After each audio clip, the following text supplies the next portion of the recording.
Ви благодарам.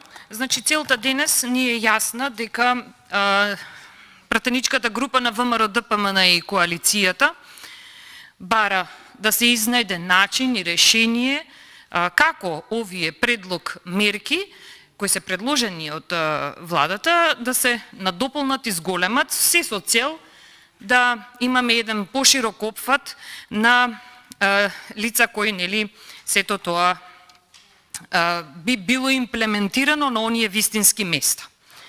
И јас денес овде во оваа наша дискусија слушам дека и во еден коментар имаше од еден колега претходно, дека нема во образложението од каде да се набават средства.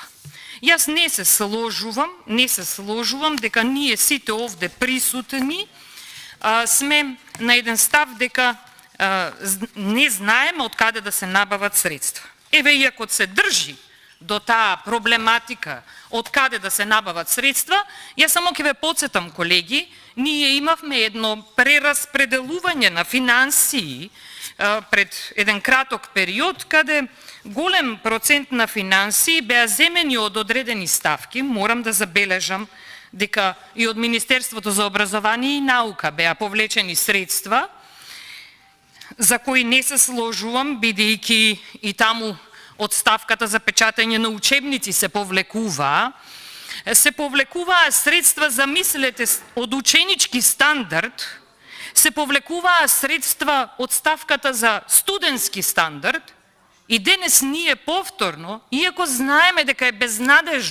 безнадежно да пробуваме да ве убедуваме и разубедуваме дека треба да ги прифатите овие предлог мерки, иако е сето тоа безнадежно, повторно подаваме рака за соработка, повторно подаваме рака тие средства додат на вистинско место.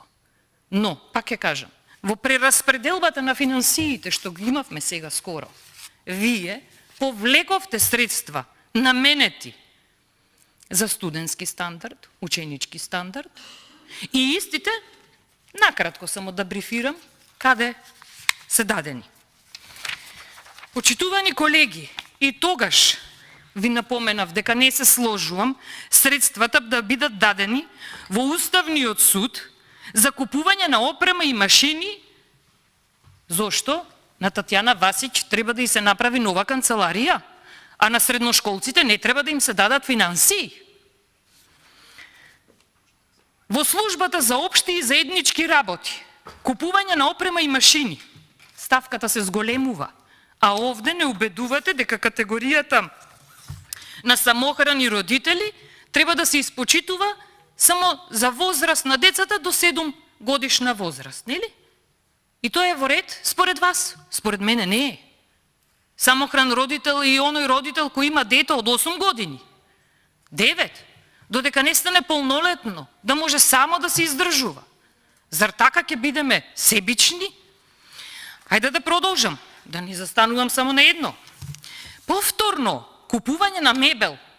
Вашиот премиер, оној што е неспособен, трајно, оној премиер кој недолично се однесува спрема нас, пратениците, и дозволивте да не навредува, а кога ќе вратиме, се лутите. Нели тој премиер излезе на говорница и кажа дека не треба да се купува мебел во државава, кога имаме прогласени кризи. Но имаме ставка зголемување на истата за купување на мебел. Купување на опрема и машини, повторно, во управата за водење на матични книги. Повторно имаме, пазете, се зголемува ставката за комуникација и транспорт во Министерството за економија.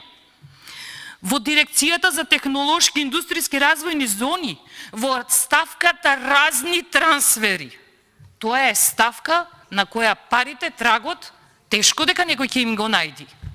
Се зголемува таа ставка.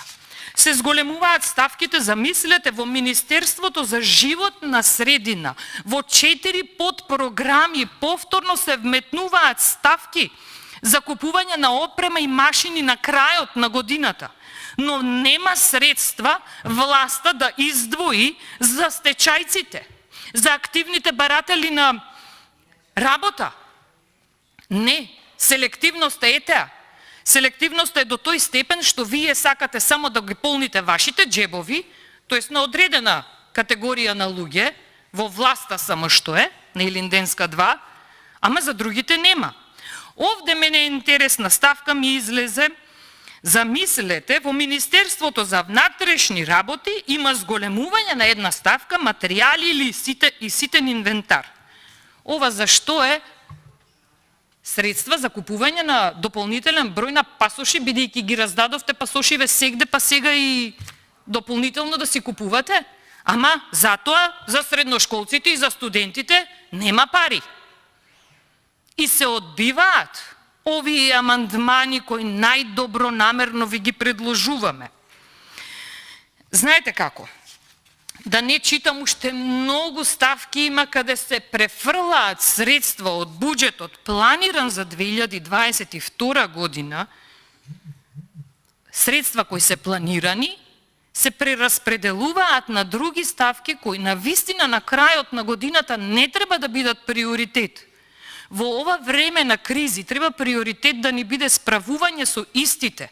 Значи не смеете да си дозволувате само да ги категоризираат со многу мала сума на средства, со која не може ни еден пакет млеко да се купи, да биде помош само. Треба помош повеќе да има.